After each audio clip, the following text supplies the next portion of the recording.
Daily جو ہم لوگ چیزیں دیکھتے ہیں اس کے بارے میں قدرت کا دلائل ہیں کہ اللہ تو ہر چیز کو جانتے ہیں. اللہ پاک تو بہت باریک بین ہیں, وہ تو بہت باخبر ہیں. اللہ پاک نے ہر وہ چیز بنائی جس کی تمہیں ضرورت ہے, اور پھر تعجب ہے کہ تم اسی کا شریک ٹھہراتے ہو.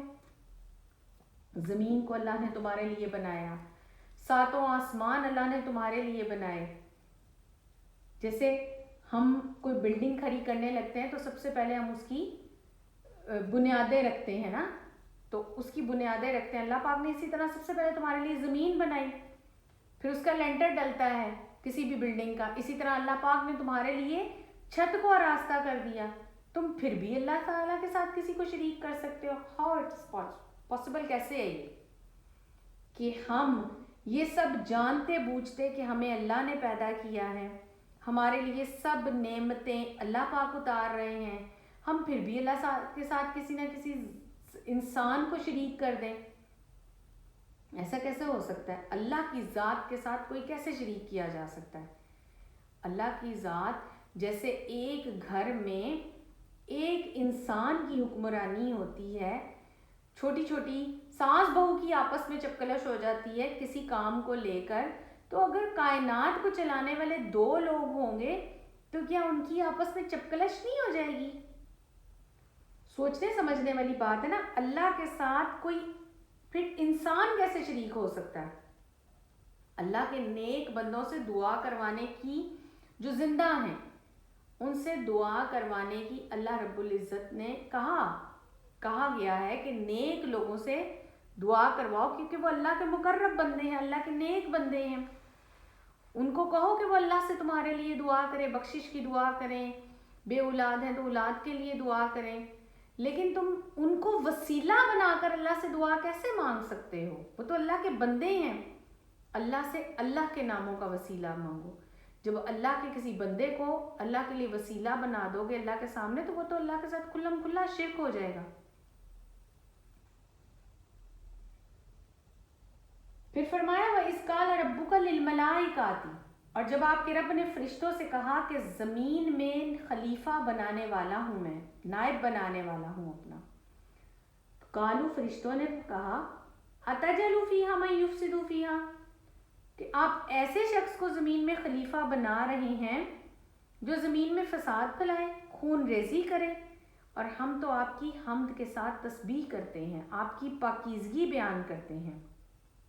قالا, فرمایا اللہ تعالیٰ نے انی اعلم ما لا تعلمون, میں وہ جانتا ہوں جو تم نہیں جانتے. اس آیت میں خلیفہ کس کو کہا گیا ہے؟ جانشین, یعنی انسان ایک کے بعد ایک دوسرے کے جانشین ہوتے چلے گئے. جیسے دادا, ان کے بیٹے, ہمارے بابا, پھر ہم, پھر آگے سے ہمارے بیٹے, وہ نسل در نسل جانشین والا سلسلہ. تو فرمایا کہ اللہ تعالیٰ نے فرشتوں کو مصلحت کے تحت بتانا چاہا کہ میں ایک نئی مخلوق پیدا کرنے جا رہا ہوں. تو فرشتوں نے اللہ رب العزت سے مصلحت معلوم کرنے کے لیے, اللہ کی مصلحت معلوم کرنے کے لیے سوال کیا. اللہ سبحانہ و تعالیٰ نے جواب دیا کہ میرا جانشین, یعنی کہ ایک اشرف المخلوقات پیدا کرنے میں جو مصلحت ہے اس کا علم صرف مجھے ہے, وہ کوئی نہیں جانتا, تم نہیں جانتے. میں اس مخلوق میں نبی, رسول, عابد, صدیق, شہید, صالحہ بھی پیدا کروں گا. نبی کریم صلی اللہ علیہ وسلم نے فرمایا, بخاری شریف کی حدیث ہے کہ جب فرشتے بندوں کے اعمال لے کر آسمان پر چڑھتے ہیں تو اللہ تعالیٰ جاننے کے باوجود پوچھتے ہیں کہ میرے بندوں کو کس حال میں چھوڑ کر آئے. فرشتے کہتے ہیں جب ہم گئے وہ نماز پڑھ رہے تھے, جب ہم آئے وہ تب بھی نماز پڑھ رہے تھے. فرمایا کوشش کرو ایسی محفلوں میں بیٹھو جہاں دین کا ذکر ہو رہا ہو, تاکہ تمہارا نام ان لوگوں میں لکھا جائے جو دین کی بات کو سننے میں, سمجھنے میں بیٹھے.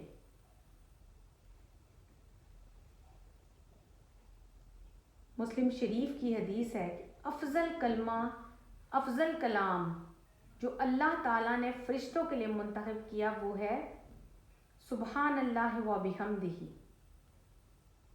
اللہ تعالیٰ اپنی تعریف کے ساتھ پاک ہے، اور جو شخص ایک مرتبہ کہتا ہے سبحان اللہ و بحمدہ سبحان اللہ العظیم، تو اللہ اس کے لیے جنت میں ایک پھلدار درخت کا انتظام کر دیتے ہیں۔ یہ ترمذی شریف کی حدیث سے ثابت ہے۔ فرشتے تو اللہ کی تسبیح بیان کرتے ہیں، اللہ کی تعریف بیان کرتے ہیں۔ ہم سبحان اللہ و بحمدہ سبحان اللہ العظیم کہہ کر اپنے لیے اللہ کی تعریف تو ہم بیان کر ہی دیتے ہیں، جب ہم یہ کہتے ہیں آیت کہتے ہیں تو ہم ساتھ ہی اپنے لیے جنت میں ایک درخت بھی کھڑا کر دیتے ہیں۔ اللہ تعالیٰ ہم سب کو توفیق دے کہ ہم ان کلمات کی زیادہ سے زیادہ تسبیحات کر سکیں۔ وَعَلَّمَ آدَمَ الْأَسْمَاءَ، اور اللہ تعالیٰ نے آدم علیہ السلام کو تمام اشیاء کے نام سکھا دیے، پھر ان چیزوں کو فرشتوں کے سامنے پیش کیا اور فرشتوں سے فرمایا کہ مجھے ان چیزوں کے نام بتاؤ اگر تم سچے ہو۔ یعنی اللہ تعالیٰ نے علم کی وجہ سے آدم علیہ السلام کو فرشتوں پر فوقیت دے دی۔ فرشتوں کا سجدہ جو در حقیقت اس واقعے سے پہلے وجود میں آیا وہ بعد میں بیان کیا گیا تاکہ خلیفہ کے پیدا کرنے کی مصلحت ظاہر ہو جائے اور معلوم ہو جائے کہ آدم علیہ السلام کو یہ فضل شرف اس علم کی وجہ سے نصیب ہوا جس علم سے فرشتے محروم تھے، اور وہ علم اللہ رب العزت نے آدم علیہ السلام کے سینے میں ڈالا۔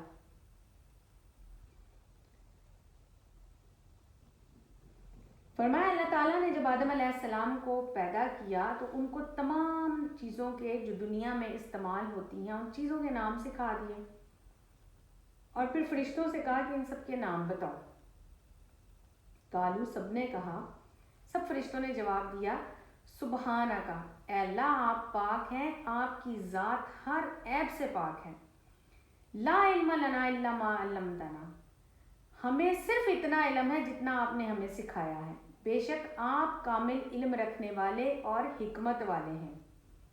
فرشتوں نے جواب دیا کہ اللہ ہم تو کچھ نہیں جانتے، آپ پاک ہیں، ہم صرف اتنا جانتے ہیں جتنا آپ نے ہمیں سکھا دیا۔ آپ کی حکمت پر مبنی ہے، سکھانا بھی حکمت ہے، نہ سکھانا بھی حکمت ہے، آپ کے ہر کام میں حکمت ہے، آپ کی ہر بات میں مصلحت ہے۔ سبحان اللہ۔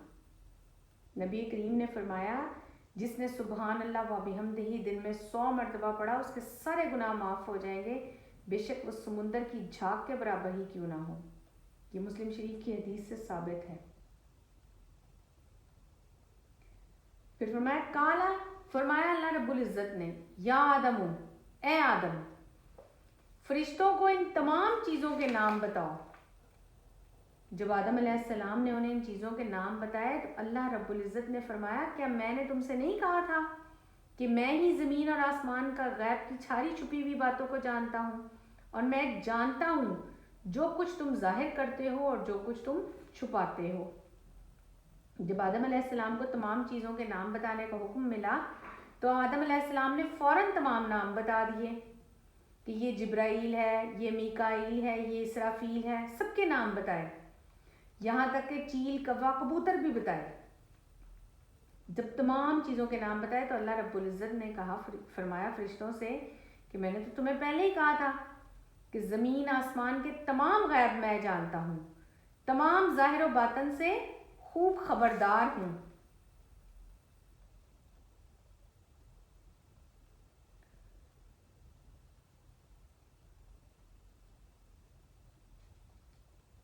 پھر فرمایا اللہ رب العزت نے کہ میں تمہارے تمام ظاہر اور پوشیدہ خیالات سے بھی آگاہ ہوں، جو تم ظاہر کرتے ہو، جو تم چھپا رہے ہو۔ اس بات کا اس آیت میں کیا مقصد ہے؟ یعنی اللہ رب العزت جانتے تھے کہ ابلیس کے دل میں جو غرور تھا، جو تکبر تھا، اسے بھی جانتا ہوں۔ فرشتے نے تو بات ظاہر کر دی کہ انسان مغرور اور خون ریزی کرنے والا ہوگا، مگر ابلیس نے اپنے دل میں اپنے غرور کو، اپنے تکبر کو چھپایا ہوا تھا، جس کی وجہ سے وہ ذلیل و رسوا ہوا۔ وَإِذْ قُلْنَا، اور جب ہم نے فرمایا فرشتوں سے اسجدوا، سجدہ کرو، لِآدَمَ، آدم کو،